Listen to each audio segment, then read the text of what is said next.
Hey guys, James Campbell, Dynamic Striking. We're starting a new series called Legacies and Legends, and who better to start with than Rory MacDonald, the welterweight legend.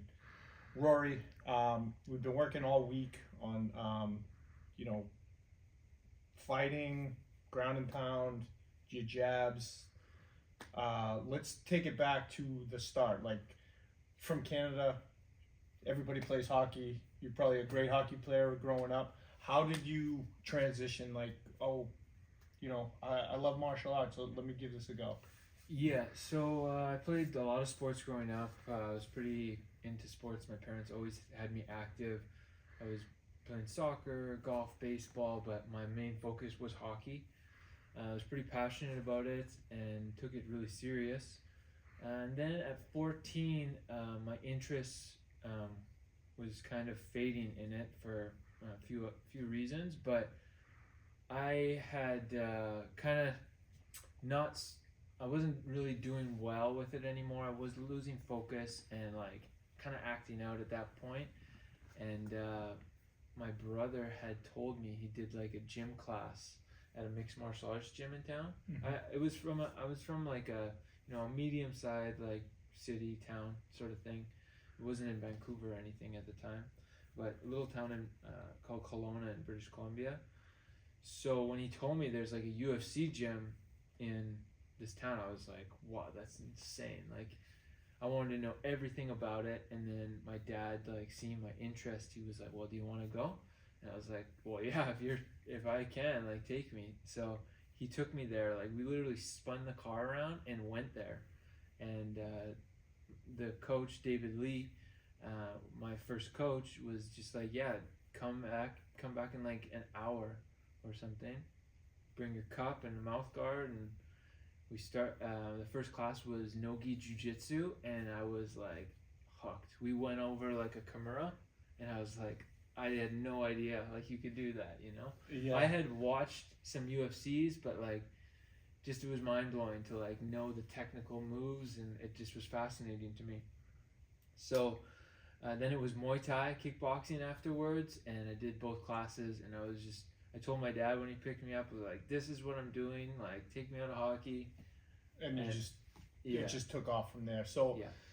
So yeah, like coming up, before like early UFC, like all these guys had specialties, right? Like, okay, I'm a Muay Thai guy, you're a wrestler, like let's see who's better. But like I feel like you were one of the first ones that was like a complete fighter, and you transitioned that from your coach, talking about Lee. You've mentioned him a few times. Like, Yeah. he was one of your biggest influences coming up. Absolutely. David's like an excellent mixed martial arts coach, so I was blessed to, start my martial arts journey going into, a gym that focused on the sport.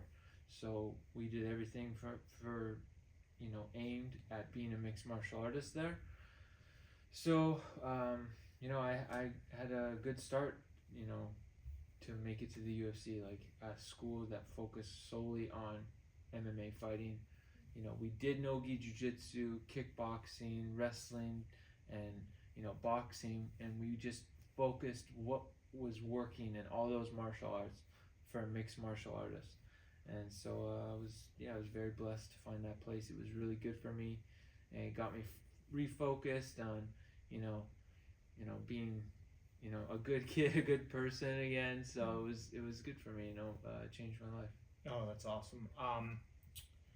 The other thing I wanted to ask you was, so then you transitioned to, say, TriStar, where it's a powerhouse gym, and got with George, and we were talking to John last night. And at what point did you say to yourself, like, you know what, I can do this at the top level, like hanging with George and having good influences in your life?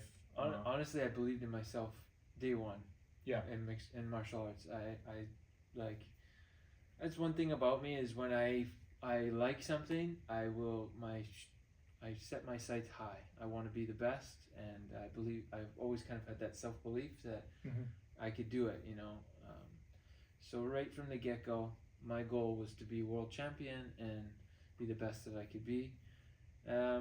But it started to I got more and more confident over the years as I was getting better, beating guys that were bigger, stronger, older than me, and then, you know, like you said, going over to these gyms that had these established fighters and competing with them and sparring. It was giving me confidence that I could hang, or if I was getting beaten, you know, it was motivating me to work on my weaknesses.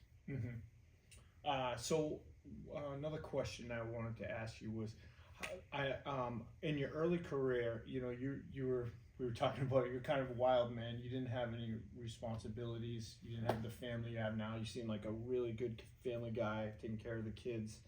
How did you balance that before you retired? Like, the fame and the public figure, and with the kids and the wife and stuff, the family. Yeah, the social end of things, like I don't feel like I handled it well in my early career, which is, you know, it sucks to have regrets about like how you acted, but I'm thankful I had like a life-changing experience in my mid-20s. Had my daughter, got married, had a family, and that really like got my head on straight, and like I found like the Lord, and it's that whole experience with, you know, family and finding my faith again in Christ. It's definitely been a progression of like my life getting better.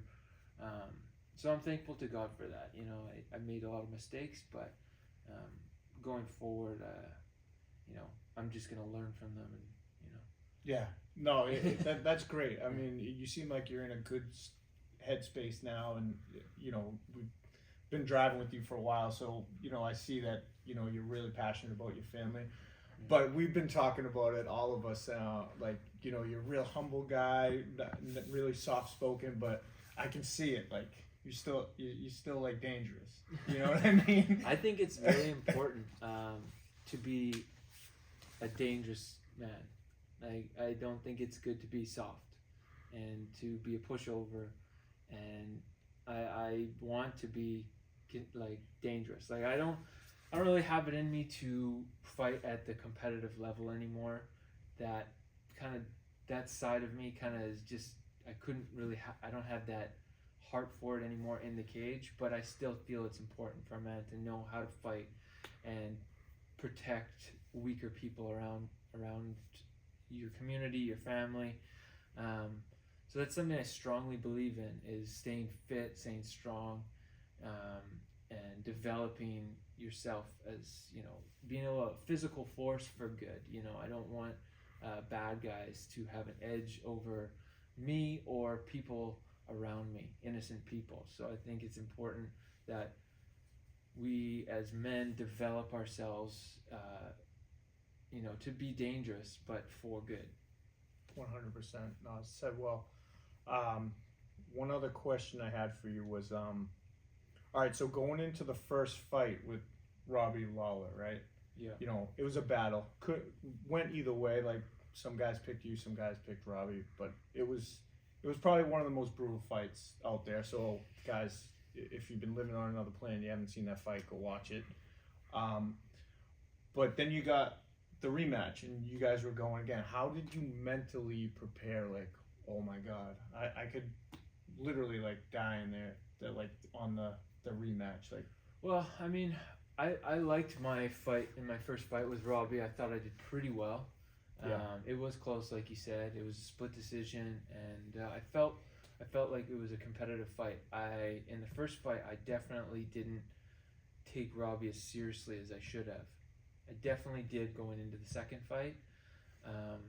Like I was telling you a funny story about Robbie. He's, you know, he's on another level. When he gets in the cage, he's an awesome guy outside of the cage, but he's game as anyone I've ever competed with. So I was on top of him. I think it was in side control or something, half guard, and I was elbowing him, and his head was up against the cage, elbowing him in the head. So I was connecting with the bone, and it was literally like hitting his forehead and his face, and he started laughing at me. And I was just like, okay, I'm in here with someone like a little different, you know, like it's a different level of competitor and someone with a strong will. So like going through that experience with him, I took him extremely serious for going into the second fight. Yeah. I wanted obviously that UFC title. He became champion on our rematch, so our rematch was for the title, and that was my first opportunity. You know, that was what I was shooting for from when I was a teenager. You know, day one was be world champion at the best organization. So there was there was a lot riding for me. There was a lot of pressure, and I wanted to rise to the occasion, and I wanted to go in there and fight hard. I think I made some mistakes tactically because I was, at that point in my life, I was eager to just smash and get into brawls and, get into fist fights, whether it be standing or on the ground, takedowns, mixing. I wanted the whole thing. Robbie's a fantastic striker, and definitely more. I realize now he was more durable. He was a more durable fighter than me. So that fireworks, stand and bang and exchange was, that was my downfall in that fight. He was able to do some early damage, and it paid off as he kept targeting my nose that he broke. Yeah, I remember that. So he did a great job. He survived all my waves of trying to put him away. And he's the most durable guy. It was incredible. I'm grateful for the experience. Yeah, no, it was an incredible 2-fight series, and everybody loved it. Everybody still talks about it. But so where are we going from here? We just did a couple instructionals.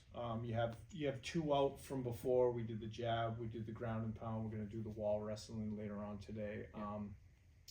And obviously you just mentioned, I was going to ask about the comeback, but you don't have that fire to do that. Are you going to do jiu-jitsu? Are you going to teach or instructionals? I don't think I'm going to step back into the MMA cage. The last handful of fights for me were, clear signs that, there was something. I feel like the Lord was pulling me away from it. Just my heart was not there. I was passionate about mixed martial art, passionate about being a capable guy and knowing how to fight and stuff. But as far as walking into the cage and competing, it's just not there anymore. And I just had a lot of convictions about being in the cage. I don't have convictions about doing martial arts and defending yourself and knowing how to fight. I think it's awesome, and I love training and developing myself. But the professional side, just don't really see myself stepping back in there again. Yeah.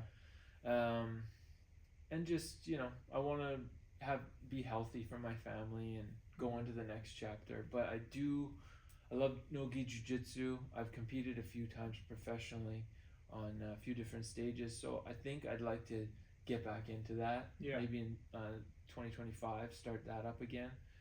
And focused on building these instructionals. I'm going to be building up a YouTube page, so you can check that out. Mm-hmm. And I'm going to be starting a website and different things that I could interact with fans, and platforms where I'm teaching and instructing people, things like that. Yeah, no, that's awesome. So everybody looks forward to that. And so one more question. So your legacy, what do you want to be remembered for through your mixed martial arts career? I mean, I know you're the Red King and everybody remembers your brutal fights, but like we were talking about, you're passionate about your family and you want to take care of people. What do you want to leave? I think the technical aspects. I hope fans enjoyed my fights.